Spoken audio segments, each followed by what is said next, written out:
Salut à tous, c'est Hugo de la chaîne NSS et la semaine dernière j'ai sorti un tuto sur la colorimétrie type horreur. C'est un tuto qui vous avait pas mal plu et du coup j'ai décidé de remettre le couvert avec un autre style cette fois-ci, mais en restant dans ce côté un petit peu horreur, vous allez rapidement comprendre. Aujourd'hui j'ai choisi de parler du style post-apocalyptique, alors qu'on soit d'accord, il y a plein de manières de représenter ce style-là et d'une certaine manière le tuto que j'ai déjà sorti pourrait en faire partie, mais aujourd'hui j'ai décidé de vous proposer un style un peu particulier, que j'aime particulièrement, où on va avoir un petit peu cette ambiance de désert, et je vous propose de commencer immédiatement. Bon, pour commencer, bien évidemment, et c'est le seul effet qu'on viendra utiliser aujourd'hui, on va commencer par placer l'effet couleur lumétrie sur notre rush. Donc dans votre fenêtre effet, vous tapez couleur lumétrie et vous glissez-déposez l'effet sur votre rush. Bon, jusque-là, vous avez compris le principe. Et dans les options d'effet, on va commencer par les corrections de base. Et dès le début, on a vraiment un élément, tout du moins un paramètre, qui va vraiment nous donner notre teinte, qui va vraiment nous donner notre ambiance,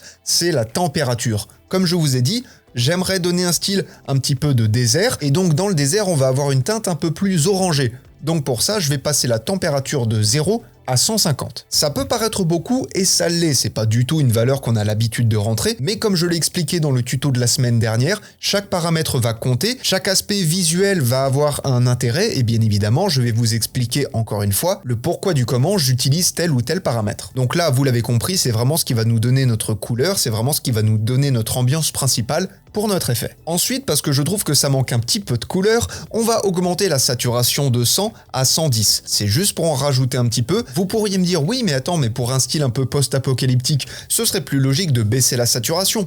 Alors en principe, vous auriez raison, et c'est d'ailleurs ce que j'ai fait pour le tuto horreur. Mais pour le coup, quand je baisse la saturation, disons à 50 par exemple, on a une teinte qui est déjà moins sympa, on a moins cet aspect désert, même si effectivement ça rajoute ce côté un petit peu terne qui serait pas mal dans un côté post-apocalyptique. C'est pour ça que je l'ai dit au début et que je le redis maintenant, il y a plein de manières de faire ce style-là. Ensuite, on va venir augmenter un petit peu le contraste pour donner plus de présence aux ombres notamment. On a quelque chose d'un petit peu plus sinistre, un petit peu plus dark, quelque chose d'un petit peu plus forcé entre les tons clairs et les tons foncés. Pour ma part, je trouve ça très intéressant. Et pour venir encore un tout petit peu appuyer ce côté sombre, on va passer les noirs de 0 à -20. Comme ça va vraiment assombrir les parties les plus sombres de l'image. À mon sens, c'est très intéressant. Il ne nous reste que deux petites choses à modifier, et juste avant de le faire, j'aimerais donc préciser quand même que ce n'est qu'une base. Encore une fois, comme je vous le dis souvent, ça va s'adapter selon vos projets, patati patata, vous avez l'habitude. Ceci n'est qu'une base, si vous voulez rajouter des effets de poussière, rajoutez-le. Si vous voulez rajouter du brouillard,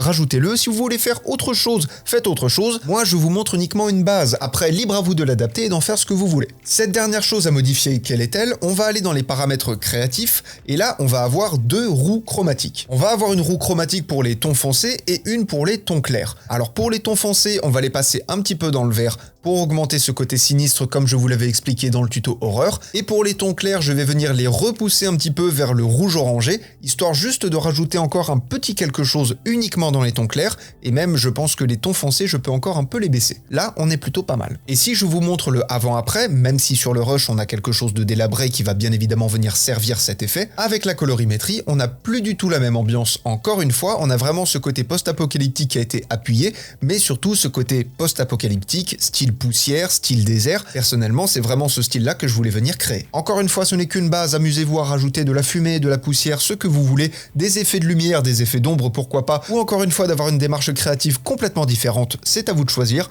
Et en attendant les prochains tutos, apprenez, utilisez et progressez dans vos montages. Je vous fais des bisous et à plus.